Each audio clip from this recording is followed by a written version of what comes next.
Hi. So this is a part 2 video to follow up on the one I did about my heart.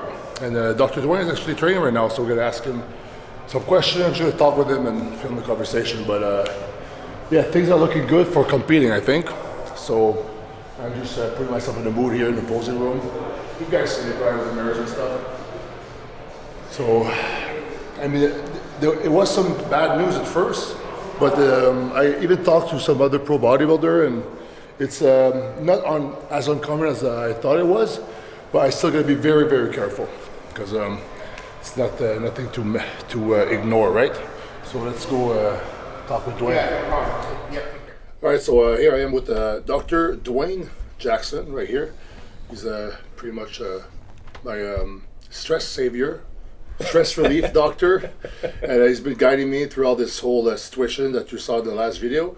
And I just got him here today to just help, shed more information on it and things like that, and what I have to do in the coming weeks if I want to prep and all that kind of stuff. So I had trouble explaining what a calcium score is. Let's just keep that brief and start with that. So my calcium score was 151, and because of that, it was elevated for my age and gender. We did another test, the angiogram, which showed no blockages. So what are the risks right now? What the calcium score means? So in a brief words for myself and the audience.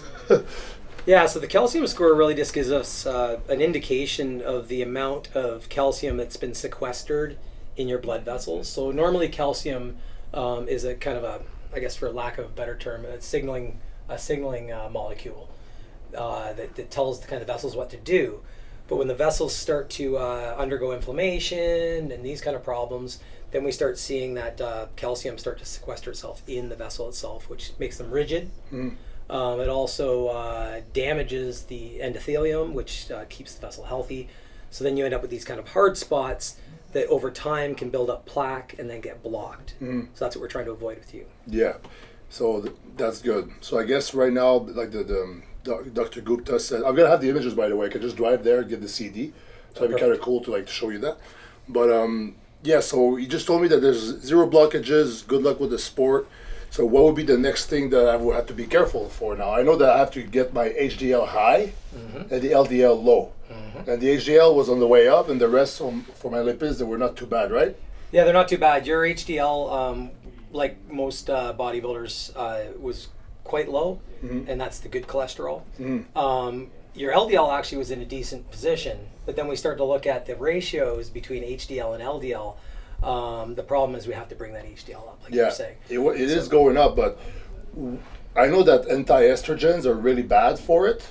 Yeah. So if I want to prep again, what would be the things diet-wise and supplement-wise I would have to do or avoid to make sure that everything's good?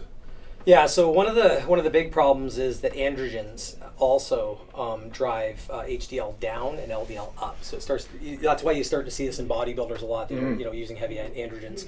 So we have to be really, really careful about that. So we're going to do regular blood work. We also have got your diet set up so that it's very, very high in omega-3 and omega-6. Okay, but we're keeping the omega-3 much higher so that we can keep inflammation at bay, which is kind of the reason why, or one of the main reasons why we see calcium sequester in these vessels. Mm. We've also increased your phytonutrient intake, so that's why you're eating a lot of berries and different types of fruits that we've kind of integrated. Yeah, and vegetables. Lots of vegetables. Yeah. As we start to get into prep, obviously we're going to have to meander our way through that, lower the amount of sugars we're using, but like berries and fruits, and really focus on those green vegetables and avocado, healthy fats, these kind of things. Yeah, I've been pounding the avocado, olive oil, almonds, and just nuts in general too. But I try to stick to the ones that I know cashews are not the best, right? Oh well, I mean, most of the nuts have their benefits and their weaknesses. Okay, but so walnuts, almonds, those are really good. Yeah, walnuts I eat. Yeah, and almonds also. So I've been doing a lot more of that. So I guess in the diet this time, I used to do the carb rotation from high carb to medium and sometimes low. But the fats would always be 2 eggs, the 5 ml of fish oil, and that would be pretty much it. Yeah, so that wasn't enough, obviously. No, and what we're really trying to balance, like if you have no inflammatory issues or calcification of the heart and these kind of things, then you don't have to worry so much about some of the stuff that we've been kind of focused on. Okay. But as inflammation starts to become a little more systemic, and we start to see these issues with the heart and whatnot, then we have to start really focusing on, moderating salts. You don't want to cut them out, but you want to moderate them. You want to keep those healthy fats high, and you want to keep those phytonutrients from all those green vegetables and bright vegetables really high, to keep that inflammation low. So one of the things I've actually been focusing on with you more than anything is gut health. And we've got your gut health to a point now where you can pretty much eat anything. Yeah. And that's why we're eating a lot of fiber. Yeah. Fiber not only helps with your gut health, but it also helps with your liver health. And your liver's kind of, the detoxification plant of the whole body. So really focused on that. Overall, the plan is to keep that inflammation low, and we'll keep a good eye on that. So pretty much, if you're doing things with bodybuilding that's going to jack it up a little bit, you need to do more than the average person on the other side to reduce inflammation with all the fiber and healthy fats and the things like that. And I know that when I prep, I get shredded pretty quick, so I'm pretty positive that I'll be able to cut down easily, even with a higher amount of fat. So I think once I start training hard, I just you'll see with Doran that if you ask him how I prepped in the past, I would never have a problem getting in shape, right? So I know whatever diet I would do, I'm sure with the hard training and following to a T, I could get shredded in the contest. But now it's there's more than just getting shredded now. I gotta make sure everything inside is good. Like in the past, I would always look at it, but I would look at it without knowing that maybe that there was an underlying problem. So I'm glad I checked all that out. So also we did a lot of blood pressure together. So how does the blood pressure does the blood pressure, high blood pressure, has an influence on the calcium score too? Oh, absolutely. So high blood pressure is, when you're measuring it, is really just an indication of something else happening. And so that's why we've actually been really focusing on this breathing and whatnot throughout your day too. So there's been kind of a secret plan the whole time, right? I want to get your gut health fixed, which we're getting darn close. I don't know if you're still shitting water, but we're getting close. I was telling Taylor's, I think I have a chronic shit explosion disease. I mean, everything is I don't have a problem going to the bathroom. I don't go to the bathroom often. I don't know why it's never really the poop emoji, which is perfect poop, or it's never like that. Sorry, audience. Sorry, followers. But gut health is important, right? We have to talk about that. Well, this is the whole point. So getting to your point about kind of the fats. Is that more fiber or maybe less fiber? Well, we want to shoot for about 30 grams a day. Okay. So that's why I was telling you to track it. That's why I asked you that. But the point really is that, if we get your gut health in check, which we've got it pretty darn close, much better than most bodybuilders I've worked with. Yeah. Your gut health in check, as well as your working with your diet going into contest prep to include a lot of gut healthy nutrients. What you'll end up finding is, talking about getting shredded and whatnot, that you're becoming much more efficient at assimilating nutrients. So you don't have to have these extreme cutting out food groups when you're dieting if your gut health is on point, because you can assimilate all the nutrients from it and you'll utilize them. And you're a good utilizer of energy. So I don't think we're gonna have to worry too much about some omega-3s and stuff in your diet. No, yeah. So I'm using the kimchi and the sauerkraut with almost every meal. So that will do the trick also for the gut, right? Yep. And yogurts. Greek yogurt. Yep. I do Greek yogurt. I think I need to get one of those capsules or the thing for all the bacterial Probiotic. Yeah, probiotic. Well, I have a product that has some in it with the fiber. But so there's that, and then the blood pressure, try to keep it down throughout the contest prep, which sometimes it's so hard. I'm gonna have a later night, I'm gonna be more activated with video games, or I'm just gonna have a big meal, or I'm just thinking, and then it will go up to 140. Yeah, we noticed that, eh? Yeah, so when you traveled that time, travel, it went up, and now it went back down.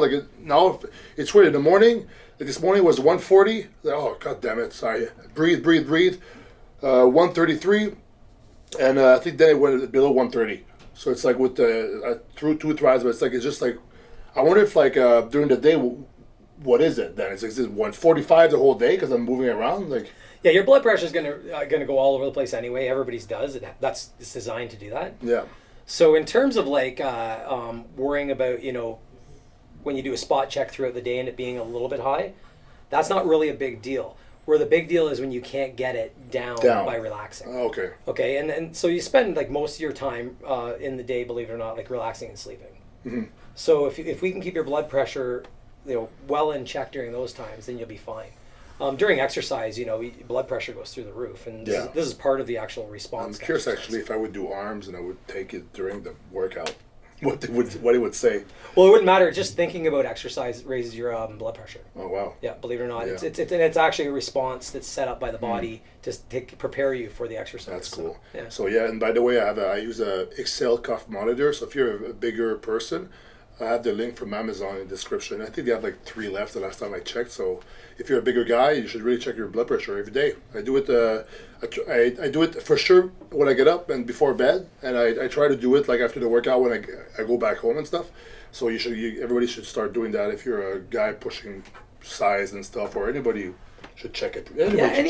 Well, everybody should check it regularly, but especially as you push into your 30s and 40s and 50s. But bodybuilders in general, doesn't matter who you are, the amount of food we consume, the amount of time we spend working out and being in a relatively stressed state.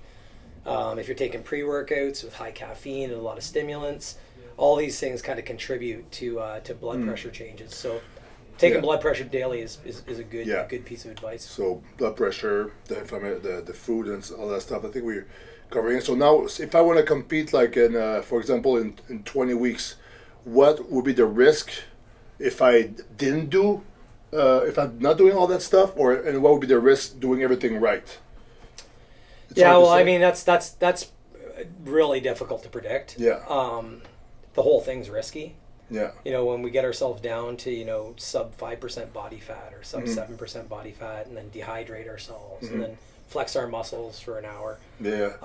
It's all risky. But in your case, the idea behind this will be we're going to monitor. Monitoring is key. So lots of blood work, lots of labs. Blood pressure is going to tell us what direction we're going in, and keeping a real eye on those blood lipids. That's so I guess I'll have to do blood work throughout the prep. 100%. Which is like a lot of, I think most bodybuilders don't think about doing that, because it's they probably think about it, but they're like, it's going to be such a mess. I'm not. So it's like the out of sight, out of mind thing. But so I think I'll have to do that this time around, and then make sure everything is proper, and then make the proper adjustment with the diet and supplements, all that stuff. And I sent you pictures of 2 medications, because a guy I know, another pro, actually messaged me, and he was like, hey, my calcium score is 600, and the doctor told me that, so at 140 you're just in the entry level, I have no blockages, so you shouldn't be too worried about it. I'm like, well, I'm still going to be worried about it, right? There's a little something there, but it's good to know that, there's... People are more sick? Yeah, people are more sick. No, not that. That there's some other people... Misery loves company? Yeah, pretty much. But there's other people in situations similar to mine, but he's taking these statins medication. Yeah. So would something like that help me out with the plaques? Because you said it breakdowns the... Yeah, so if your lipids get any more out of control than they were when we first met up, then you'd be on statins. Oh, okay, but it's going better now. Right? No, we're doing well, and so we'll obviously cross that bridge when we get to it, as we're prepping, and make sure that the lipids will be the thing I keep an eye on big time. Okay, lipids. Yeah. So we could do blood work just for lipids and estrogen and things like that.